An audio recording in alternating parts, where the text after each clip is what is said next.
그래서 기본적으로는 일주일째까지는 테이핑을 유지하고 그 이후로 한 달째까지는 실리콘 연고, 그 이후 3개월에서 6개월까지는 실리콘 시트를 이용해서 관리를 하시는 것이 좋습니다.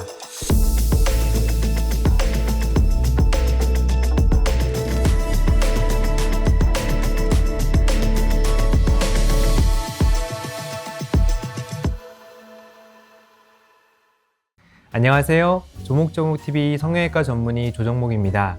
오늘 시간에는 가슴 확대나 가슴 축소, 거상 수술을 하고 난 이후에 흉터를 시기별로 어떻게 관리하면 좋을지에 대해서 설명드려 보도록 하겠습니다. 가슴 확대 수술을 비롯해서 여러 가지 성형 수술을 할 때 가장 걱정되는 부분은 아마도 수술 과정에서 생긴 흉터가 얼마나 크게 남을지, 또 만약에 흉터가 생긴다면 어떻게 그걸 해결할 수 있을지에 대한 부분이 고민이 많이 되실 거라고 생각합니다. 가슴 확대 수술을 하러 상담을 하러 오시는 분들께서 처음으로 고민하시는 부분은 절개 부위인데요. 밑주름 절개로 수술을 하는 것이 좋을지 아니면 겨드랑이 절개로 수술하는 것이 좋을지에 대해서 고민을 하시면서 기존에 있었던 다른 흉터에 대해서 내가 이런 부분에 이런 흉터가 있는데 가슴 수술을 하면 또 이런 흉터가 생기지 않을까요? 라고 걱정하시는 경우가 있습니다. 대표적으로 맹장 수술을 하거나 아니면 제왕절개 분만 수술 또는 늑연골 채취를 통해서 흉벽 쪽에 있는 이런 흉터를 가지고 계신 분들께서는 가슴 확대 수술을 할 때 비슷한 흉터가 생기지 않을까 걱정하시는 경우가 있습니다. 우선 가슴 확대 수술을 할 때 사용하는 절개선은 주름이 있는 곳을 최대한 활용하게 됩니다. 밑주름 같은 경우에는 기존에 있던 밑주름을 사용하거나 아니면 새롭게 생길 그런 밑주름 위치를 미리 예측해서 그 위치에 맞춰서 수술을 하기 때문에 제왕절개 수술 이후나 아니면 늑연골 수술한 이후에 생기는 흉터보다는 훨씬 더 눈에 잘 띄지 않는 위치에 위치하게 됩니다. 특히 주름이 접혀 있는 곳의 경우에는 피부가 당겨지는 장력이 적기 때문에 흉터가 두꺼워지거나 착색이 심하게 되는 일이 많이 생기지는 않는데요. 특히 겨드랑이의 경우에는 주름져 있는 부분에서 수술을 하거나 팔을 내렸을 때 흉터 자체가 잘 가려지고 피부 자체가 당겨지기보다는 접혀 있는 부위이기 때문에 아무래도 흉터가 적게 생길 수밖에 없습니다. 수술을 하신 이후에는 절개 부위를 녹는 실로 이중 봉합을 하고 겉부분에는 알러지가 생기지 않게 약품을 바른 이후에 알러지가 적게 생기면서도 피부 장력이 당겨지지 않도록 도움을 줄 수 있는 스킨 테이프 2종을 여러 장 붙여드리고 있습니다. 이렇게 붙어있는 테이프는 일주일 동안 떼지 않으셔도 괜찮고 그 위로 샤워를 하셔도 테이프가 쉽게 떨어지지는 않습니다. 하지만 테이프가 조금 미리 일찍 떨어진다 하더라도 안에는 녹는 실이 봉합되어 있기 때문에 일부러 상처를 긁거나 상처를 벌리지 않는 이상 수술한 부위가 벌어지는 대참사는 일어나지는 않습니다. 수술 이후에 테이프를 일주일 뒤에 제거하고 나면 실리콘 연고를 바르는 것을 추천드리는데요.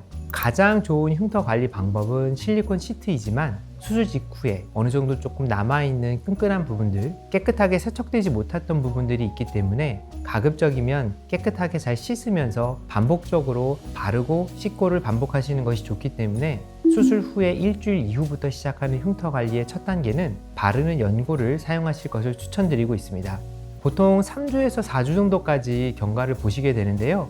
착색이 생기지 않게 잘 관리를 하시려면 연고를 계속 덧바르시는 것이 아니라 샤워하실 때는 꼭 한 번 정도 깨끗하게 문질문질 씻어서 겉에 묻어있는 이물질을 제거하신 이후에 아주 얇게 연고를 발라주시는 것이 좋습니다. 실리콘 연고의 원리는 실리콘으로 도포를 함으로써 안쪽에 수분한 환경을 만들어주는 건데요. 우리의 피부든 상처든 재생이 잘 되려면 그 환경이 매우 중요합니다.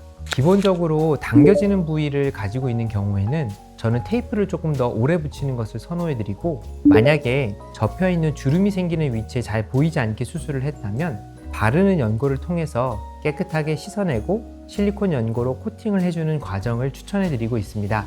수술 후에 한 달이 지나게 되면 이제 본격적으로 실리콘 시트 사용하는 것을 추천드리는데요. 실리콘 시트를 사용할 때 가장 중요한 부분은 실리콘 시트가 떨어진다고 해서 테이프를 덧붙이지 않는 것이 굉장히 중요합니다.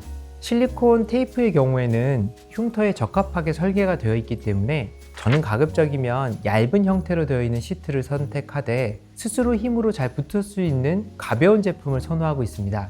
왜냐하면 두꺼운 제품은 스스로 붙어있기에는 무게가 너무 무겁기 때문에 붙어있는 기간 동안에는 효과가 좋지만 움직임에 따라서 잘 떨어질 수가 있기 때문에 그 겉에 추가적으로 테이핑을 하시는 경우가 있는데 문제는 테이프에 강력한 장력이 도움이 되는 경우도 있지만 불필요하게 뗐다 붙였다가 반복하게 되면 오히려 피부에 손상을 유발하거나 그런 손상으로 인해서 착색이 되는 경우가 발생할 수 있어서 흉터를 좋게 만들기 위해서 관리를 했던 일들이 오히려 착색을 유발하는 경우가 있습니다. 따라서 만약에 실리콘 시트를 사용하신다면 가급적이면 시트만을 사용하시는 것이 좋고, 만약에 테이프를 사용하신다면 테이프를 뗀 자국에 과민하게 피부가 빨개지거나 또는 착색이 생기지 않는지를 잘 체크하시면서 하시는 것이 좋습니다. 따라서 만약에 실리콘 시트가 잘 붙어있지 않는 부위 또는 체질상 땀이 많아서 많이 잘 떨어진다고 하시면 저는 차라리 실리콘 연고를 좀 더 사용하는 것을 추천드립니다. 우리의 흉터는 완전히 숙화되는데 최소한의 6개월의 기간이 필요합니다. 한 달까지는 장력이 증가하는 시기이기 때문에 벌어지지 않게 하는 것이 중요하기 때문에 만약에 좀 당겨지기 쉬운 부위라면 테이핑을 이용해서 피부가 잘 당겨지지 않게 하는 게 흉터의 두께를 두껍지 않게 예방할 수 있는 좋은 방법이 될 수 있습니다.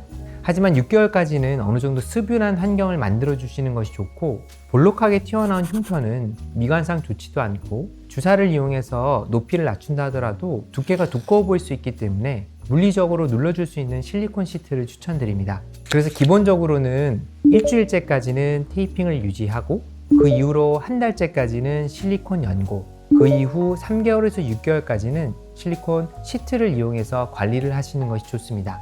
이렇게 열심히 관리를 하셨는데 만약에 흉터가 진해지거나 두꺼워지면 어떻게 해야 될까요? 흉터가 두툼하게 올라오는 비후성 반응이 일어날 경우에는 가장 좋은 치료 방법은 스테로이드 주사를 사용하는 것입니다. 우리가 보통 흉터 주사라고 알려져 있는 주사인데요, 너무 많은 양을 사용하게 되면 피부가 움푹 파이고 주변에 혈관이 증식되고 오히려 문제가 생길 수 있지만, 적정한 용량으로 잘 희석을 해서 주사를 하게 되면 두꺼워져 있는 흉터를 상당히 효과적으로 개선시킬 수가 있습니다. 두 번째는 착색인데요, 피부가 자극이 되어 있는 상태이기 때문에 피부 자극으로 인한 염증 후 착색 반응이 일어날 수가 있을 수 있습니다. 우리가 가끔 가다가 레이저를 과하게 받았을 때 피부가 까매지는 착색 증상이 있듯이 절개 부위도 일종의 외부의 충격에 의해서 자극이 가해진 상태이기 때문에 반복적인 자극으로 인해서 색깔이 진해지는 착색이 생길 수가 있는데요, 흉터가 얇고 두께가 두껍지 않다 하더라도 만약에 진한 선으로 보이게 되면 아무래도 흉터가 눈에 띌 수 있겠죠. 이럴 경우에는 우선 첫 번째로는 자외선의 노출을 최대한 차단하는 것이 좋은데요, 자외선을 많이 맞게 되면 멜라닌 세포에서 멜라닌을 많이 생성하기 때문에 색깔이 진해질 수밖에 없습니다. 물론 우리가 가슴 확대 수술을 할 때 사용하는 밑선절개나 겨드랑이 절개는 자외선이 많이 노출되지 않는 부위이기는 합니다. 하지만 여름철에 수영복을 입거나 노출이 있는 의상을 입을 때는 자외선 노출이 되지 않도록 주의하시는 것이 좋고, 선크림을 이용해서 자외선을 차단해 주시는 것도 도움이 됩니다. 일반적인 경우에는 어느 정도 착색 기간이 있는 1개월에서 3개월까지는 특별한 조치를 취하지 않아도 색깔이 밝아지는 경우가 많습니다. 우리 몸은 항상성을 유지하기 때문에 멜라닌 세포가 멜라닌을 많이 만들면서도 그런 것들을 대식세포가 잡아먹어서 색깔이 밝아지는 경우가 많기 때문인데요, 실제로 우리가 여름철에 피부가 까매졌다가도 겨울철에 자외선 노출이 줄어들게 되면 다시 원래대로 피부가 밝아지는 것과 비슷한 원리라고 볼 수 있습니다.